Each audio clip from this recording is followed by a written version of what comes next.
I'll be so real, and if it wasn't clear already, especially from that United game, Aston Villa are cooking. A team in absolutely flying form, with their last loss being in November. But now that I think about it, when was the last time I had the luxury of seeing my team win 5 games in a row? And I'll be honest, I don't think I even want to answer that. But regardless of that, the fact that I feel like United were the better team, Villa just simply wanted it more. And I feel like that's one of the qualities a team must have if they want to challenge for the title. And if you've got more than 2 brain cells in your head, which is why you clicked on this video, I really hope you can see what I'm trying to say.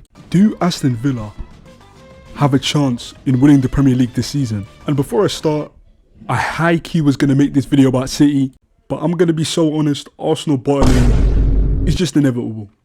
So I feel like 5 minutes of me glazing Man City would be a waste of time, because I'm not going to act like this is the first time that they've snatched Arsenal's chain. But regardless of that, how on earth did Villa get into this position, to the point that they are now 3 points off the top of the league? Let's be so real, this Villa team started off the season shaky, failing to score in their first 4 games of the season, with a 0-0 draw to Newcastle, a 1-0 loss to Brentford, a 3-0 loss to Palace, and a 0-0 draw to Everton, which left them 19th. Yes, 19th. Bear in mind, this was the team that reached the quarter-finals of the Champions League the season prior, and had amazing players at their disposal like Marcus Rashford, Morgan Rogers, John McGinn, Yuri Tielemans, Ezri Konsa. I don't have to continue. So to see them struggle at the start of the season was genuinely a shock for me, especially now that they have a freedom fighter on their team. But in all seriousness, this team was a problem. However, what was interesting is that their form only dwindled in the Prem, as they were literally soaring in the Europa League, and still are, with only 1 loss in the group stage phase of the Europa League. And now, the form has finally translated into the Premier League. And I feel like what really opened my eyes about this Villa team in this current period was that win against Arsenal. Because for me, apart from the United game, has to be the funniest game I've probably watched this season. Because this is from a Villa team that was off the back of a 4-3 win against Brighton, that barely held on, yet still got the job done. And I'll be honest, in every single game that I've seen from Villa this season, in my humble opinion, they haven't looked like the better team going into the match. And a prime example of that was Villa's 4-0 commanding win over Bournemouth. Despite the Cherries losing 3-1 to Man City the game week prior, by the 2nd of November, Bournemouth sat 5th, whereas Villa sat 11th. But no, they absolutely got thumped 4-0. However, it's those moments of absolute brilliance where it all counts. A prime example of this can be seen from specifically 2 players.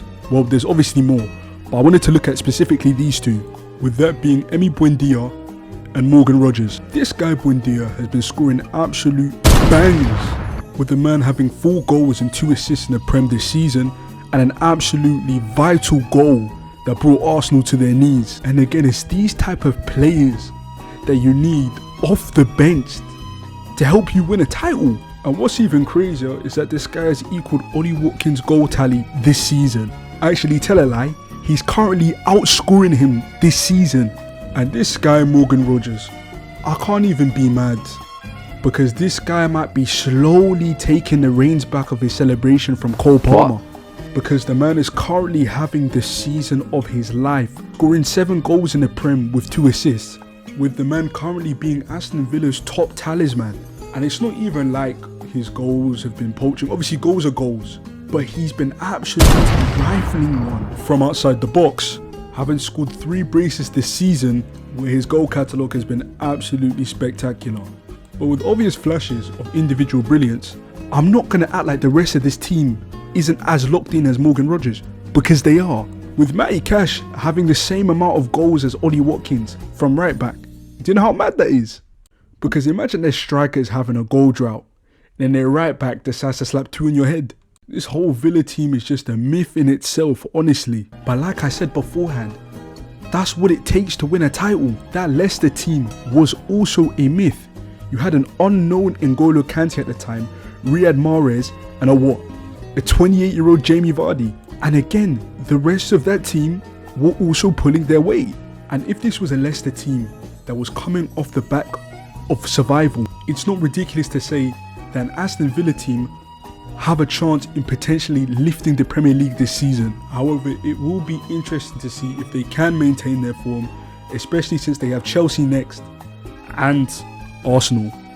Arsenal aren't winning. Anyways, I actually made it to 5 minutes. I hope you enjoyed this video. Don't forget to like and subscribe, and have a good day.